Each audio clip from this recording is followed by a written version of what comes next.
ના થાય। આ બે બાળકીઓ જે ચાલુ ગાડીએથી પડી જાય છે, અહીંયા સૌથી મોટો સવાલ છે આ બે બાળકીઓને કંઈ થઈ ગયું હોત તો એનો જવાબદાર કોણ હોત? આ લાલિયાવાડી જે થઈ રહી છે, આ સ્પીડમાં જે ગાડીઓ ચાલી રહી છે જેમાં બાળકો બેસેલા છે, તો આ તમામ સવાલો અહીંયા ઊભા થઈ રહ્યા છે કે શાળાના બાળકો આ રીતે શાળાએ પહોંચશે।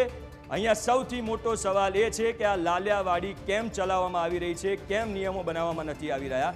અને આ એ જ દિવસની ઘટના છે જે દિવસે છૂટ આપવામાં આવી હતી। ફરી એક વખત આપને કહી દઈએ કે ઘટના સ્થળે ન્યૂઝ કેપિટલ પહોંચ્યું હતું, સ્થાનિકો જોડે વાત કરી હતી। સ્થાનિકોએ એવું કહ્યું કે હા, બાળકો પડ્યા હતા, એ પછી જે વાનનો ચાલક હતો એને ઠપકો પણ આપવામાં આવ્યો હતો, તેમ છતાં પણ આ દ્રશ્યો સર્જાયા છે। એનો અહીંયા સૌથી મોટો સવાલ એ છે કે શું આપણે દુર્ઘટનાની રાહ જોઈ રહ્યા છે? દુર્ઘટના થશે પછી જ કાર્યવાહી કરીશું? ફરી એકવાર જણાવી દઈએ તો વડોદરાની આ ઘટના છે। એક સ્કૂલ વાન રસ્તામાંથી પસાર થઈ રહી છે, સોસાયટીમાંથી પસાર થઈ રહી છે અને એની ગતિ એટલી બધી છે કે અંદરથી બાળક પડી જાય છે।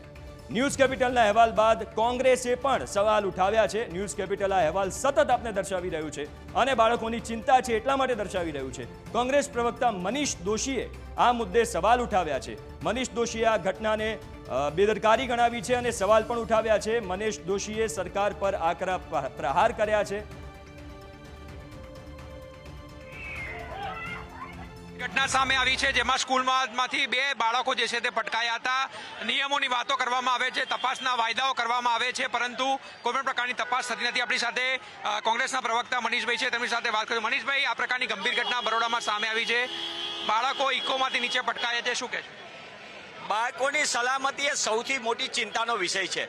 જે નિયમ પ્રમાણે આરટીઓ દ્વારા મંજૂરી આપવામાં એના કરતાં વધુ બાળકોને ઠાંસીને ભરવાના, એટલે બાળકની જિંદગી જોખમમાં મૂકવાની તે રીતે વાન ચાલી રહી છે। સરકાર કોઈ નીતિ નિયમો નથી બનાવતી। સરકાર નીતિ નિયમો ન બનાવવાના કારણે આજે જે વડોદરાની ઘટના બની ઘણી દુઃખદ અને ચિંતાનો વિષય છે। કોઈ પણનું બાળક હોય પણ એની સલામતી જોવાની જવાબદારી જે તે વાન અને આરટીઓને સત્તાધીશ હોય। કમનસીબે સરકારનું ભ્રષ્ટાચારી વલણ, હપ્તારાજના કારણે આ બે રોકટોક ચાલતા વાહનો એ મોતના વાહનો બની ગયા છે ને આ બાળકનું સારું છે, સદનસીબે બાળકને ઈજા થઈ છે પણ બાળકનો જાન બચી ગયો છે। આપણે સરકારને વિનંતી કરીએ છીએ કે તમારી ભ્રષ્ટાચારી રીતસમો બંધ કરો અને બાળકોની સલામતીની ચિંતા કરો।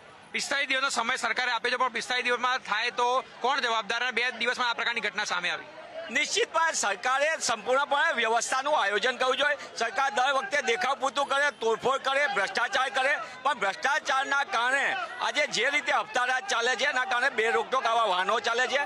બાળકોની સલામતી સર્વસ્થાને હોવી જોઈએ અને એના કારણે સરકારે ખાલી સૂત્રોમાં સંવેદનશીલ ને મક્કમ બનવાની જરૂર નથી, હકીકતમાં મક્કમ ને સંવેદનશીલ બનવાની જરૂર, તો જ બાળકની જિંદગી બચશે। મનીષભાઈ દોશી જે જણાવી રહ્યા છે કે હપ્તારાજ ચાલી રહ્યો અને હપ્તારાજના કારણે બાળકો જે છે તે ક્યાંક ને ક્યાંક આ રીતે ભોગ બની રહ્યા છે। સદનસીબ એ બાળકોને જે છે તે ઈજાઓ નથી થઈ, પરંતુ સમજી શકાય છે કે કોઈ પણ પ્રકારની વાયદાઓ જે છે તે કરવામાં આવી સરકાર તરફથી, તેના કારણે વિદ્યાર્થીઓ જે છે તે ભોગવવાનું આવી રહ્યું છે। કેમેરામેન કલ્પેશ સાથે આશુતોષ ઉપાધ્યાય, ન્યૂઝ કેપિટલ।